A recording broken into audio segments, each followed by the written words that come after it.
অতর্কিত ভাবে ইট পাটকেল ছুঁড়ে পুরো হল গেটের অবস্থা নাই করে ফেলে এবং অনেকে গিয়ে মারাত্মকভাবে আহত হয়। আমাদের একজন স্টুডেন্ট আছে 48 ব্যাচের উৎসব পাল, তার চোখ একটা পুরোপুরি ড্যামেজ হয়ে গেছে এবং কালকে রাত পর্যন্ত আমরা যতটুকু জানি সর্বশেষ নিউজ, তার এই চোখ আর ফিরে যাবে না, ফিরে বাংলাদেশে পসিবল না কোনোভাবেই।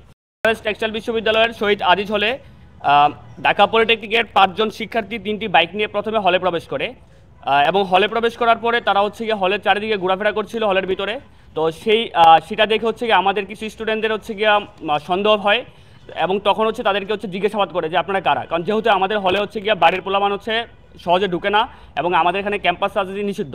Double million offer, Walton fridge কিনে পেতে পারেন 20 লক্ষ টাকা, রয়েছে কোটি কোটি টাকার নিশ্চিত উপহার। তো সেই ক্ষেত্রে তারা বলে তারা ঢাকা পলিটেকনিকের তারা ঢাকা পলিটেকনিকের সভাপতি, ছাত্রদলের সভাপতি। তখন তাদেরকে বলা হয় আমাদের এখানে যে ছাত্রছাত্রী নিষিদ্ধ এবং সেই ক্ষেত্রে তাদেরকে বলা হয় যে হল থেকে চলে যেতে এবং হলে এখানে কোনো মিটিং হবে না। তারা বলে যে এখানে মিটিংয়ের আয়োজন করতেছে ছাত্রদলের পক্ষ থেকে। তখন আমাদের বাইরে তাদেরকে বলে যে তোমরা চলে যাওয়ার জন্য। তো সেখানে একটা বাক বিতন্ডার তৈরি হয় আর কি। তখন গিয়ে আমাদের তারা গিয়ে তাদেরকে যখন বলা হয় চলে যেতে এবং তারা যেতে চায় না, তখন গিয়া তারা গিয়ে এখানে একটা পলিটিক্যাল যেই পাওয়ার, এটা পাওয়ারটা খাটাতে চায় আর কি। বাট তারপর আমাদের বাইরে এটা বলার পরও তারা কিছুক্ষণ পরে তাদের যে গিয়া পাশে যে লতিফল আছে, লতিফল থেকে তারা অনেক স্টুডেন্ট জড়ো করা ট্রাই করে যে তারা একটা গুজব রটায় আমরা নাকি তাদেরকে ছাত্রদলের তাদেরকে নাকি আমরা মারতে যাচ্ছি বা তাদের শিক্ষার্থীকে আপনারা নাকি আহত আমরা আঘাত করতেছি। বাট এটা যেটা সম্পূর্ণ একটা ভুল ছিল। তখন গিয়ে তারা বিপুল পরিমাণ শিক্ষার্থী 20-25 জন এসে আমাদের যে হল গেট ছিল, হল গেটে অতর্কিত ভাবে ইট পাটকেল ছুঁড়ে পুরো হল গেটের অবস্থা নাই করে ফেলে এবং আমাদের যেই আজিজ হল আছে, আজিজ হলের প্রথমে যেই কাজগুলো আছে জানালার এবং গেটের সবগুলো ভেঙে ফেলে এবং আমাদের যারা শিক্ষার্থী ওইখানে ছিল সাধারণ তাদের সবার উপরে ইট পাটকেল ছুঁড়ে এবং অনেকে গিয়ে মারাত্মকভাবে আহত হয়। আমাদের একজন স্টুডেন্ট আছে 48 ব্যাচের উৎসব পাল, তার চোখ একটা পুরোপুরি ড্যামেজ হয়ে গেছে এবং কালকে রাত পর্যন্ত আমরা যতটুকু জানি সর্বশেষ নিউজ, তার এই চোখ আর ফিরে যাবে না, ফিরে বাংলাদেশে পসিবল না কোনোভাবেই। এবং গিয়ে আরও কয়েকজন স্টুডেন্ট আইসিইউতে ভর্তি আছে। তো সেই ক্ষেত্রে যখন গিয়ে যখন আমাদের পোলাপান গিয়ে আত্মরক্ষা করার চেষ্টা করে, পুরো এরিয়াটা রণক্ষেত্র হয়ে যায়। পুরা আজিজ হলের গিয়া পাশে পাশে যত আছে ইট পাটকেল ভাঙচুর সম্পূর্ণ কিছু শুরু হয়ে যায়।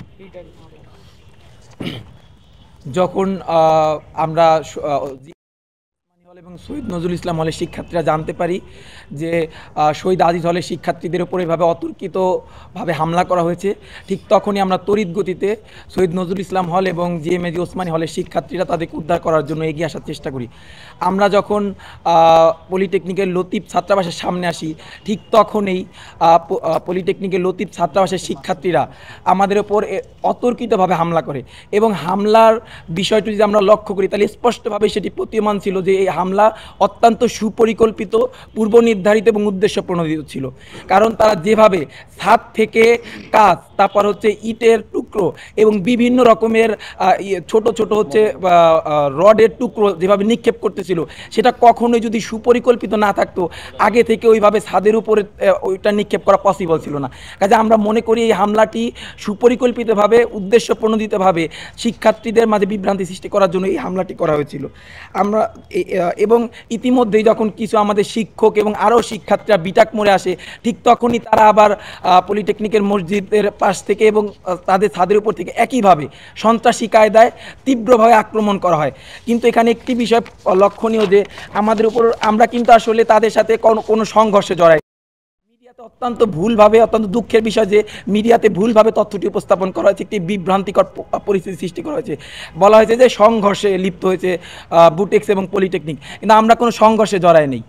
এখানে পলিটেকনিকের ছাত্ররা সুপরিকল্পিতভাবেই আমাদের উপর হামলা চালিয়েছে এবং আমরা আত্মরক্ষার জন্য যখন তাদের সামনে গেছি, আমাদের শিক্ষার্থীদেরকে উদ্ধার করার জন্য গিয়েছিলাম, ঠিক তখনই পরিস্থিতিটা একেবারে উত্তপ্ত হয়ে এবং রণক্ষেত্রে পরিণত হয়। এবং এখানে তারা যে কথাটি উল্লেখ করেছে যে ছাত্রলীগের যে ছাত্রলীগ আমাদের হলে প্রবেশ করেছে, সে কারণে তারা ছাত্রলীগকে বিতাড়িত করার জন্য গেছে। কিন্তু আপনারা জানেন যে বিগত আন্দোলনে বুটেক্স অত্যন্ত গুরুত্বপূর্ণ ভূমিকা পালন করেছে এবং বুটেক্সের নেতৃত্বে পুরো তেজগাঁও এরিয়া ঐক্যবদ্ধ হয়েছে। কাজে আমাদের ক্যাম্পাস থেকে আমরা অনেক আগেই ছাত্রলীগের সভাপতি, প্রেসিডেন্ট, এটা তো প্রশ্নই আসে না। যারা ছাত্রলীগের সাথে জড়িত ছিল তাদেরকে আমরা ক্যাম্পাস থেকে বিতাড়িত করেছি অত্যন্ত, এবং যারা সন্ত্রাসী ছাত্রলীগকে আমরা কোনোভাবে ক্যাম্পাসের পরীক্ষা থেকে শুরু করে ক্লাস সব কিছু থেকে বয়কট করেছে সাধারণ শিক্ষার্থীরা। সেইখানে এটাকে ট্যাগিংকে কাজে লাগিয়ে যে ছাত্রলীগ ঢুকেছে সুপরিকল্পিতভাবে আমাদের উপর এভাবে অতর্কিত সন্ত্রাসী কায়দা হামলা করেছে। এবং পরবর্তী সময় আমরা দেখেছি যে পলিটেকনিকের শিক্ষার্থীরাও তারা বলেছেন যে তারা এই জিনিসটা পরিষ্কারভাবে জানেন না, শুধুমাত্র তাদের ক্যাম্পাসে সেন্টিমেন্টকে কাজে লাগিয়ে এটা কোনো একটা নির্দিষ্ট গোষ্ঠী তাদের স্বার্থ চরিতার্থ করবার উদ্দেশ্যেই এই হামলা করেছে বলে আমরা বিশ্বাস করি। পলিটেকনিক ছাত্রদলের সভাপতি বা হচ্ছে গিয়ে ওইখানের পুনঃ হচ্ছে গিয়ে মানে বড় পদে আছে, এটা আমাদের তারা বলছে। তারা আসার পরে হচ্ছে এখানে ওরা বলতেছিল যে ওদের নিজস্ব একটা মানে হয়তো মানে আন্দোলন চলতেছিল ক্যাম্পাসের ভিতরে, কারিগরি আন্দোলন। তো এখন তারা ওইখানে হয়তো বা জায়গা না পেয়ে বা ওইখানে ছাত্রদল যারা ছিল তারা ঢুকতে না পেরে ওরা আমাদের ক্যাম্পাসে আসছে হচ্ছে গিয়ে মিটিং করার জন্য। তো আমাদের যেহেতু ছাত্র রাজনীতি সম্পূর্ণ নিষিদ্ধ, আমরা অলওয়েজ ভয়ে থাকি আমাদের এখানে কেউ কোনো ছাত্র রাজনীতি মানে শুরু হবে কি না। তো পোলাপান হচ্ছে যারা ছিল তারা এটা বাধা দেওয়ার ট্রাই করছে যে আপনারা আমাদের হলের ভিতরে এটা করতে পারবেন না। তখন তাদেরকে বলা হয় যে আপনারা চলে যান, কিন্তু তারা যাবে না আর কি। তো সেখান থেকে বাকবিতণ্ডা শুরু হওয়ার পরে তারাই হচ্ছে গিয়ে আমাদের হলের ভিতরে আক্রমণ করে। আপনারা যদি সিসিটিভি ক্যামেরা চান আমরা সিসিটিভি ক্যামেরা প্রোভাইড করতে পারবো, এবং অলরেডি হচ্ছে সিসিটিভি ক্যামেরা বাইরে প্রোভাইড হয়েছে। আচ্ছা, এখানে গুরুত্বপূর্ণ একটা বিষয় সেটা হচ্ছে যে আপনারা প্রয়োজনে পলিটেকনিকের সাথে কথা বলতে পারেন।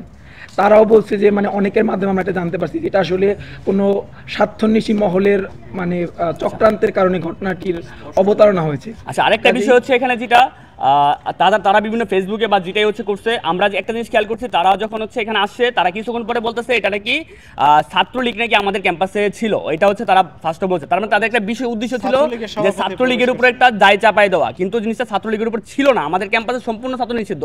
অলরেডি এখান থেকে 20 থেকে 30 জনকে আমরা মানে ক্যাম্পাসে ঢুকতে দিচ্ছে না পোলাপান, তারা হচ্ছে পরীক্ষা দিতে পারতেছে না। অলরেডি তারা হচ্ছে অলরেডি ব্যান। তো তারা কোনোভাবে হচ্ছে সিট বাতিল করে দেওয়া হয়েছে হল থেকে। তো তারা কোনোভাবেই আমাদের ক্যাম্পাসে মানে অবস্থান করার মতো না ছাত্রলীগ।